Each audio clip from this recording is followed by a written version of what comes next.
Well, as you guys can see, I got a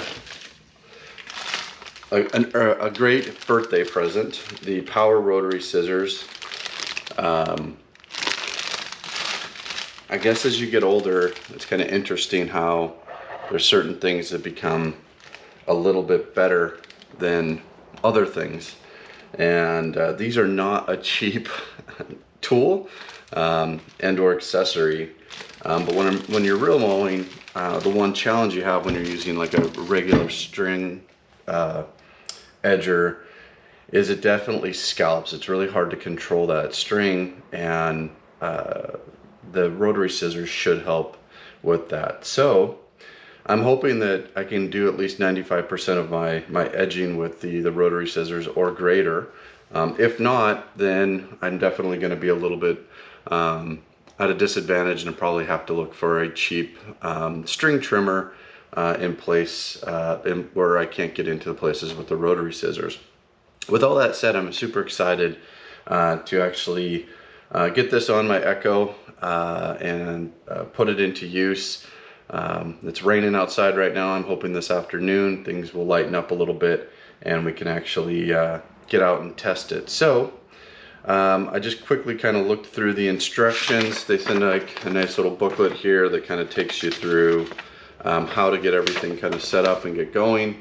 So I'll be reading through the instructions, but I think the first thing that we need to do is get the head of the string trimmer that was actually installed on here off. And what I'm going to be using is a T27 bit, star bit, to actually remove the head. And this is an impact drill, so I'm hoping that I can actually do this without having to use any other tools. It seems pretty straightforward to remove it, so let's see if we can get this off. I was looking at it, once I take this head off, this bar is going to want to drop down, and so I thought maybe using the box that it came in might make it a little bit easier to keep it intact. And it looks like maybe I'm going to have to remove that nut. So let me get a nut driver and we'll get that installed or removed also. Okay, so to remove the nut on the head of the string trimmer, I'm using a 13mm socket on a ratchet. It should be pretty easy to get off. If I put it in the right way, there we go. Again, I don't know if I need to take these completely out or if I just need to loosen them up.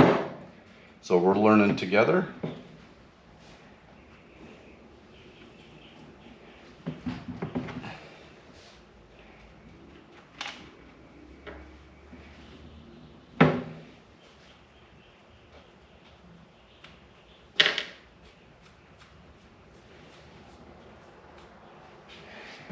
There it goes. All right, so set that aside, and you can see on the trimmer that set screw was going in through there, so it just needed to be completely removed out of there, and then once out, it just slides right off of it. So let's get this back up here, and it looks like for my unit I'm going to be using a little square bit here. So let's get this opened and then we'll get the bit out and we'll show you an up close. Okay, so a couple things to note.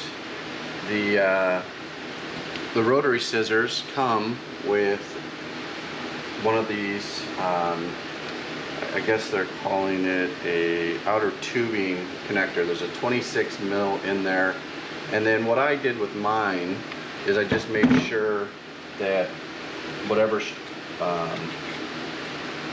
cover I needed, tube cover that I needed, would actually fit over the sleeve itself. So my Echo is going to take a 25 mil, and so that's what I'm going to be using. And then what it directs you to do is remove this 26 mil out of there. And so I'm just using a pair of needle nose here to actually get a hold of it, and it just slides out. And then I'm hoping it'll just slide right back in just as easy. My worry is that is not going to line up with, oh, it's actually keyed, so it can only go that little bump right there.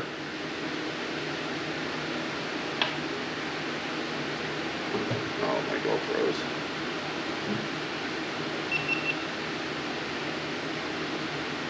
Alright, so my GoPro just died, so I want to kind of go recap what I'm doing here. So there's a 26 mil that's actually inserted in this when it comes from the factory. Using a pair of needle nose, we can actually just grab it and pull it right out. Then there's a 25 mil adapter that comes with it. There's 25, 24, and a 25.4 mil adapter. They're keyed. There's a little nub right there on it that you can actually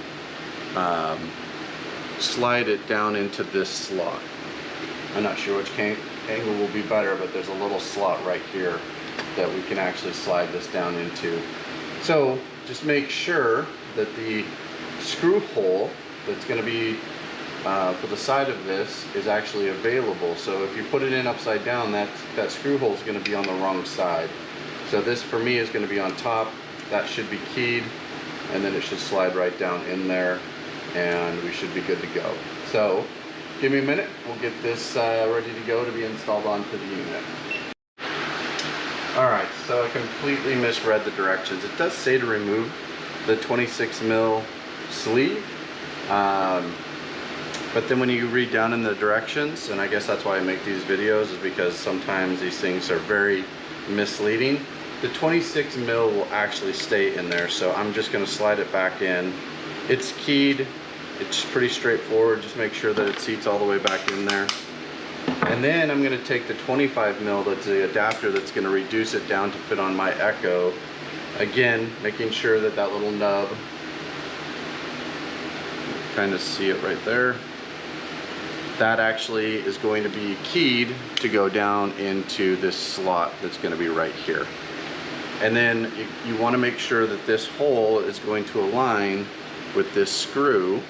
So what I'm going to do basically is just make sure that that screw is set, that little nub is right there, squeeze it a little bit to get it in, and then slide it down in there, so now it's nice and tight. Okay, the next thing that it tells us to do is we need to get the drive shaft adapter, and there's a couple different adapters that come with this, so we can actually get the right adapter. And looking at my shaft, see if we can get you guys a shot of this. It's got a lot of grease in there, so I think I'm going to probably have to try a couple different adapters. It looks to be square to me, so I think the adapter I'm going to be using is going to be this square adapter here. So we'll pop it out, we'll slide it in, and we'll see how it works. And I'll get you guys a shot of this as well.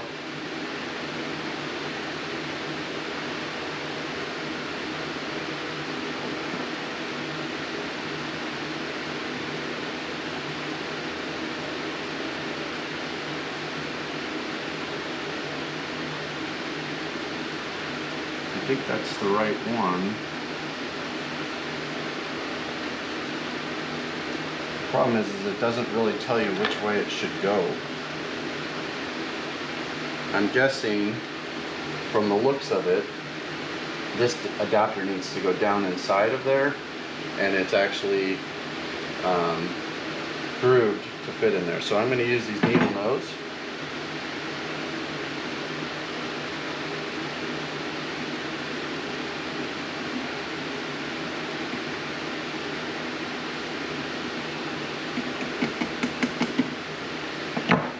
And I just gently tapped it down inside of there.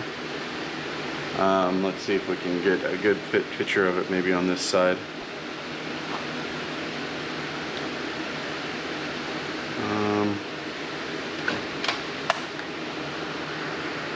Alright, you can see that it's actually seated down in there. That square head actually went right down inside of there. Alright, now that it's down inside there,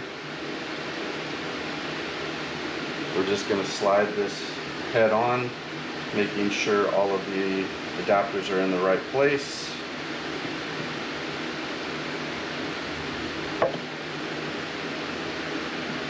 The worry here is lining the screw up correctly.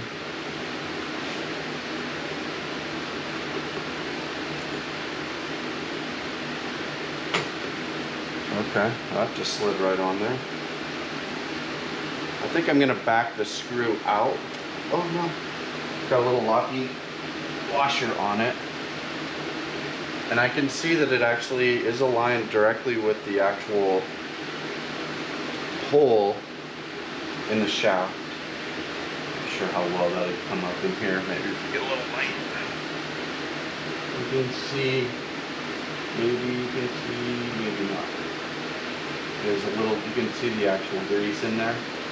That's the actual hole itself.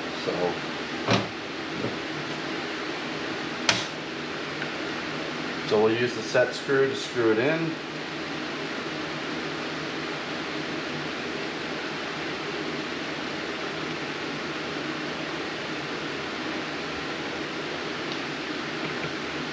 Alright, those are different heads. So I'm going to have to grab a different fitting for this real quick.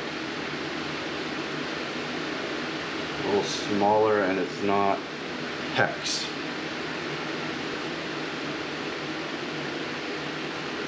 Okay, the screws that come on the rotary scissors are 5/32, and so it's more of a square bit. I'm going to put this in hand tight first and make sure that it's actually in there. It is holding it in place. Alright, and then let's just check the directions here. Talks about putting the screw into that hole, making sure that it fits all the way in there. And that's the end of the directions. The directions are a little vague. After installing, ensure that to make a trial run, it doesn't really talk about tightening these up at all and what you need to look for with that. So I think rather than using the impact, I'm just going to go ahead and use a ratchet to control how tight I'm making these. Tight's tight, too tight's broken. That's what my old man used to say. So on this collar, this is going to be the piece that's going to actually tighten it up. And I believe you could potentially over tighten it, pinching this down and ruining the whole unit. So having the set screw that locks it kind of the head onto it, and this is just tightening it onto there. I'm just going to be kind of careful right now. After a couple of uses, I'll double check these to make sure they are, the head's not moving around. But I don't want to over tighten it and pinch this head down and then make it to where it's not usable. So that is the installation of the rotary scissors. The directions are pretty vague. I looked over them before I started this, and it's one of these things you kind of just have to get in and take a look at your model to decide if it's going to work for you. So with that said, take this off and take a look at these blades. I haven't even opened this up yet. Woo, baby, they're nice and oily. I think I'm going to keep that guard to just make sure that I'm always kind of keeping it protected, and then I can probably put a little penetrating oil on them a little more often, just to keep those blades from rusting or getting excess wear on them. So that is the installation, and I'm using the Echo, I think mine's a 225 cc unit, and we'll get it out here in a couple minutes to test it out on the lawn.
How about first thoughts? I can't have final thoughts until I've at least had first thoughts on the rotary scissors. The noise everybody talks about, I get it. It's a little bit loud, but I don't think that it's so loud that it's like a don't buy them. But I can understand, you know, wanting ear protections. I almost always have earbuds in or headphones on when I'm working. So for me, it's kind of a non-issue. They definitely have a kind of a whistling, grinding noise to them, and so it's definitely not a deal breaker. So if that's something you're concerned about, I wouldn't worry about it. It's definitely not something that I'd worry about waking my neighbors up, you know, in the morning or late in the evening if I was out using them. I've also heard a lot of complaints on the weight, that they're really heavy, and it's you know, it's something you have to get used to. And possibly because I have the Darwin grip, I'm not really feeling the weight as much as others may be feeling it, because the Darwin grip and the way that you stand with it, you know, a lot of the weight is balanced a lot better, and then you've got that grip that's kind of helping you keep things steady. And so for me, I really didn't even feel weight at all. So to me, it's a non-issue, 100%. The weight of them is definitely not anything that I would personally worry about. Quality of cut, I did a pretty small section in my front yard, so this is really just first go with it. I've got a lot of bricks and a lot of concrete, and so I am noticing, you know, that it does want to kind of hit those bricks and concrete. I'm not seeing damage to the blade, so I guess that's a good thing. However, long term, that could become more of an issue, so I think I'm going to just try to be a little bit more delicate with it. But what I did find in just a short amount of time that I used it is I actually just set it flat on the ground. So I'm cutting at 5/8 of an inch, and I'm going to guess that it's going to be, you know, probably close to a 1/2 inch cut. And so to me, there was no scalping, and it was nice and comfortable to just literally lay this little, you can see there's like a little bump groove there right on the ground. So again, I really enjoyed that. I didn't find any issues with the weight of it, because basically I was laying it flat and then just making sure the contours of the ground that I was trying to stay with it. So if I was going up a hill you know, making sure that I dipped the back of that down a little bit so I wasn't cutting into that slope. But again, I wasn't holding it up in the air, I was literally setting it on my grass. Now if you have taller grass, you may need to hold it up in the air a little bit more, so maybe weight will become more of an issue for you. Say you're cutting at, you know, an inch, inch and a half, 2 inches, you know, and you're not wanting to take off a huge amount of grass. Yeah, I get where this may not necessarily be the ideal setup for you, especially when you consider, you know, when you're using a string trimmer, you know, you're already sitting at least half of an inch off the ground, you know, as it spins. Plus, if you add that on, it's probably closer to 3/4 of an inch. So, but weight is, it's definitely a heavier head, but for me, it really was a non-factor. And I did like the fact that I could pretty much just place it on the grass and then just keep my focus on the angle that I was cutting at. And that really, for first use, I felt like I did really well. I've struggled, you know, with the reel mower, you know, probably for weeks trying to get the feel of how to cut with the reel mower. I feel like after one full use, you know, doing my whole yard, I would have a pretty good feel, and after 2 or 3 uses probably come to what I would consider mastering using it. Now again, this is first impressions. I'll give you guys more feedback as time goes on, but right now as it sits, really pleased with how easy it is. Number one, hands down, best thing about it, probably not talked about enough, it doesn't throw rocks everywhere. I wear glasses. I have more nicks on my glasses from edging and weed eating because of that flailing line, and I've cut myself pretty good with rocks. You know, those edge guards on them are not that good. So hands down, you know, around your house, you know, if you're trying to be careful with not getting rocks in your pool, or, you know, not kicking mulch out of your beds and into your lawn, I think that to me is probably more impressive than the fact that I can cut so low and not scalp my lawn. Now both are a win to me, and I really bought it mostly because I want to maintain a really low height of cut, and so scalping is an issue when you're using a flailing, you know, line trimmer, where this is a really smooth, beautiful cut. So definitely for me, it's all pros. I really don't have a con other than maybe the directions are a little bit kind of crappy. There's so many YouTube videos out there, you know, on this. Hopefully if you're getting one, you find mine helpful on the setup. It's not that hard. You can pretty much stumble through it similar to how I did. Hopefully my directions will save you a little bit of time.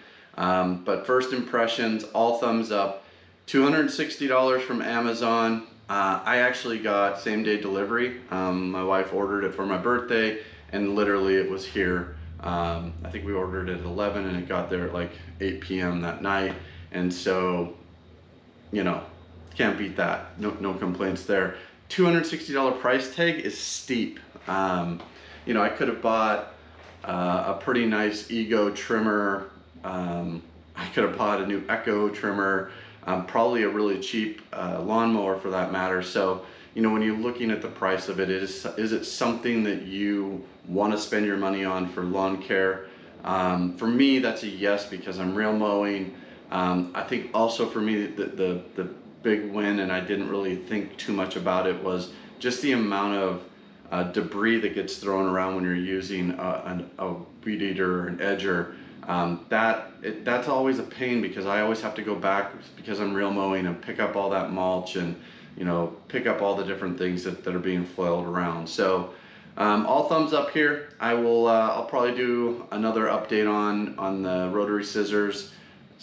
Let's look at it maybe over the next 3 weeks. I don't edge every time I mow. I probably edge once a week roughly. Now that we're actively growing, I'll probably be edging at least once a week in the growing season, and so we'll get some more shots, and then I'll try to do maybe kind of a wrap up mid-summer. For sure, end of summer, I'll always like to kind of do a wrap up on any of the tools that I purchased, and just let you know my full thoughts of them. And you guys, please provide me feedback if there's things that you notice that I was doing wrong or could be doing better. The ton of feedback that I got on the Darwin grip being installed upside down, as soon as I reversed that, that was huge improvement in quality of life when using that tool. So always look forward to your comments. If you haven't subscribed, please do. Please give it a thought at least. It really does help us out. Makes me really want to push out more videos. I'm trying to get one out at least once a week. If you haven't hit that thumbs up, if you like this video and you found it helpful, please give me that thumbs up. It definitely helps. And I'd love to hear from you guys. Is this something you would purchase for 260 bucks? I had to ask for it for a gift. I've got a lot of tools. I got a great wife that always tends to lean on getting me the right tool for the job. To me, the rotary scissors, they're the right job for my lawn, and I'd love to hear if you think they would be the right tool for your lawn. So leave me a comment, and we'll see you in a couple weeks. No, how about in a week?